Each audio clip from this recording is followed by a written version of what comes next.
On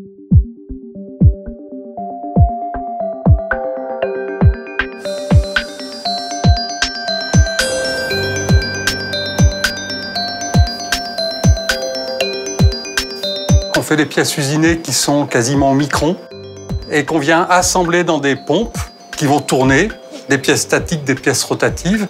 Et à la sortie, on va avoir une pompe qui va faire des niveaux de vide.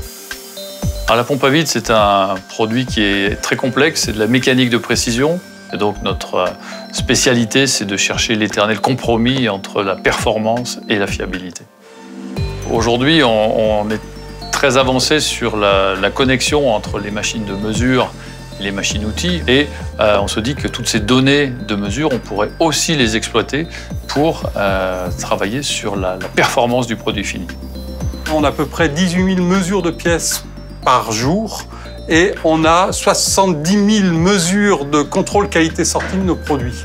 Et ça, on veut les assembler et ça ne peut pas se faire d'une façon humaine, ça peut se faire qu'en analysant les données avec des algorithmes d'intelligence artificielle. On a fabriqué des voitures avant la data science, on a fabriqué des avions, des fusées, mais on sait qu'on peut aller plus loin en termes de performance en utilisant les données réelles des produits réalisés et en s'attachant aux conditions qui ont permis de les faire fonctionner plutôt qu'aux croyances qui ont été à la base de leur conception. Le terme data science est très très large. C'est pour ça que l'industriel s'y perd.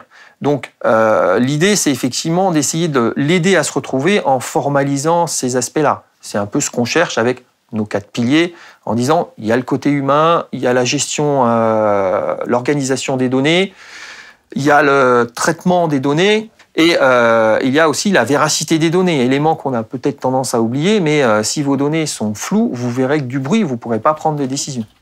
Quand on tape sur Google Data Science, par exemple, ou Data Scientist, emploi, il y a des centaines de milliers d'emplois attendus dans ces domaines. On a fait appel à des stagiaires l'année dernière, ce qui nous a ouvert les yeux sur ce qu'était vraiment la data science.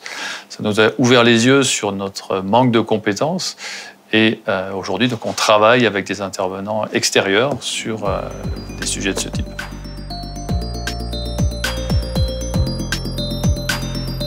D'un point de vue universitaire, on s'aperçoit qu'il y a beaucoup de choses qui sont orientées autour du marketing, de l'analyse financière.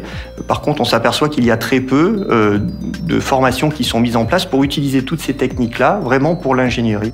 La mise en place de ces nouvelles formations, il y a un vrai potentiel, il y a un vrai marché. Et je pense que les industriels attendent avec impatience la sortie de nos premiers étudiants pour recruter et pouvoir répondre en interne aux problématiques qui leur sont posées. C'est pas un besoin ponctuel, c'est pas une action de service ponctuelle, c'est une action long terme. Mais à terme, il faut que l'entreprise, en fonction de ses besoins, mais s'approprie le système et soit autonome sur les points où elle a besoin d'être autonome. Donc effectivement, embauche les compétences nécessaires. Avec un master ou quelque chose qui identifie vraiment la compétence, on pourra s'appuyer sur quelque chose de structuré et d'organisé et choisir un chemin, choisir une direction qui sera clairement identifiée. C'est une formation qui a 2 publics. Donc un public d'étudiants en formation que l'on appelle initiale, c'est-à-dire de jeunes ingénieurs lorsqu'ils sont diplômés. Ils auront la possibilité de compléter leur formation par une année donc, de master spécialisé, qui les diplômera au niveau Bac+6.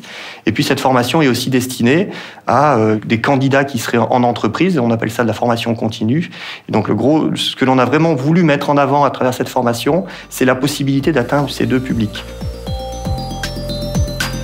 Pour nous, la data science fait partie des outils d'excellence du futur et c'est pour ça qu'on investit dans ce domaine. Si dès maintenant, on trouvait des compétences par des stages, des alternants, on serait immédiatement preneur. Mais dans le futur, c'est certainement des recrutements dont on aura besoin. On a dès maintenant un certain nombre d'industriels qui se sont déclarés intéressés pour prendre des étudiants en thèse professionnelle et potentiellement pour bien évidemment les embaucher à la suite de cette thèse professionnelle. Donc le marché me semble assez important, mûr, mais en même temps, on est, à mon sens, qu'au démarrage de l'utilisation des data science dans l'industrie.